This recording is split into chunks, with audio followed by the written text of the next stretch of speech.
अतिशय चांगला निर्णय आजच्या हा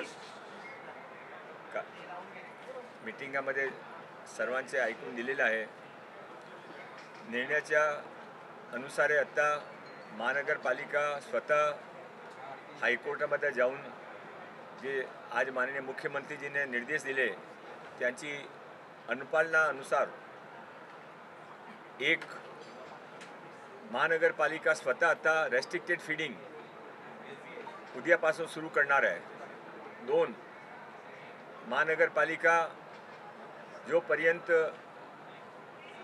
हासाठी काय निर्णय होत नाही तोपर्यंत तिथेच कबूतरखाना सुरू राहावे, कबूतरखाना मारू नये यासाठी हायकोर्टामध्ये प्रतिवेदन करणार आहे। तीन, यामध्ये जे कमिटीच्या गठीत करायचं आहे महाराष्ट्र महानगरपालिकाच्या ॲफिडेविटमध्ये लिहिला होता ते कमिटीच्या गठीत होणार आहे। चार, सर्वात इम्पॉर्टंट, पाणीची जे कट केला होता ते पाणी परत जोडणार आहे।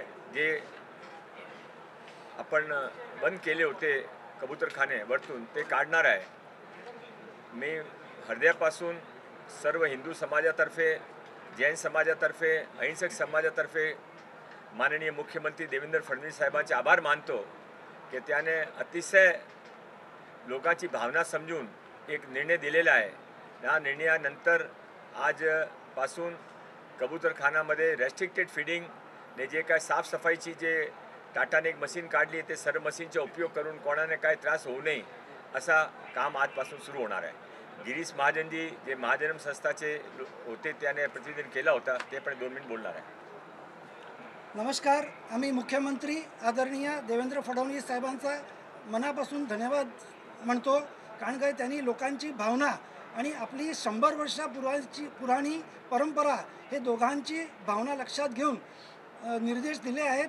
जे आदरणीय लोढा साहेबांनी सांगितले त्या निर्देशप्रमाणे आणि आदरणीय कोर्टाचा मान ठेवून आणि एक पण कबूतर यापुढे मरू नये त्याची काळजी सरकार, समाज आणि प्रशासन तिघं मिळून घेतील असा आम्हाला संतोषकारक आज जबाब मिळाला आहे। फार धन्यवाद।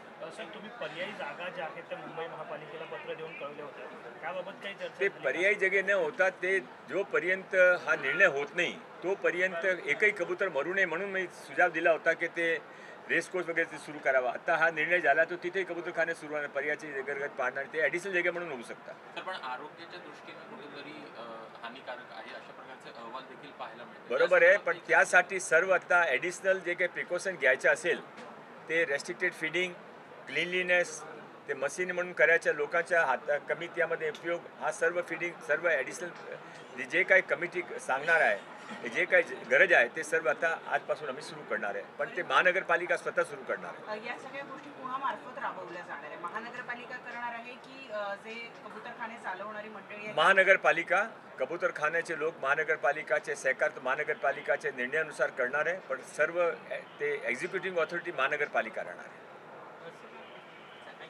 सर, हिंदी में एक बहुत महत्वपूर्ण बैठक आज हुई है, तो उसमें क्या निर्णय हुआ है और क्या समाधान कारक ये सारी प्रक्रिया रही?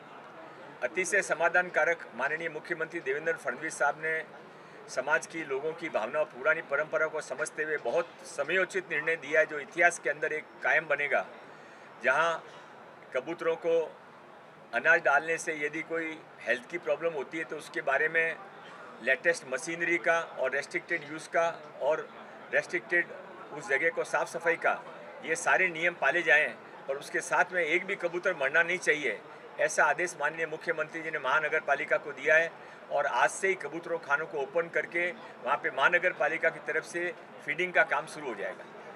हेल्थ इश्यूज़ को लेकर काफ़ी लोगों की समस्याएं थी, कुछ डॉक्टरों का भी ये कहना था कि कबूतर जो है वो स्वास्थ्य के लिए हानिकारक है, तो इसी वजह से ये निर्णय लिया गया था। तो इसके बारे में क्या पर्याय यहाँ पर निकला? माननीय मुख्यमंत्री जी ने आदेश दिया है कि लोगों के जीवन को अटमोस्ट इम्पोर्टेंस ध्यान में रखते हुए उसके बारे में जो कुछ प्रिकॉशंस लेने हैं वो सारे प्रिकॉशंस लेते हुए कबूतरों की फीडिंग करनी जाए। लोगों के जीवन का महत्व सबसे बड़ा है, पर साथ में कबूतर भी नहीं मरना चाहिए, इसका बैलेंस करने का आदेश उन्होंने महानगर पालिका को दिया है।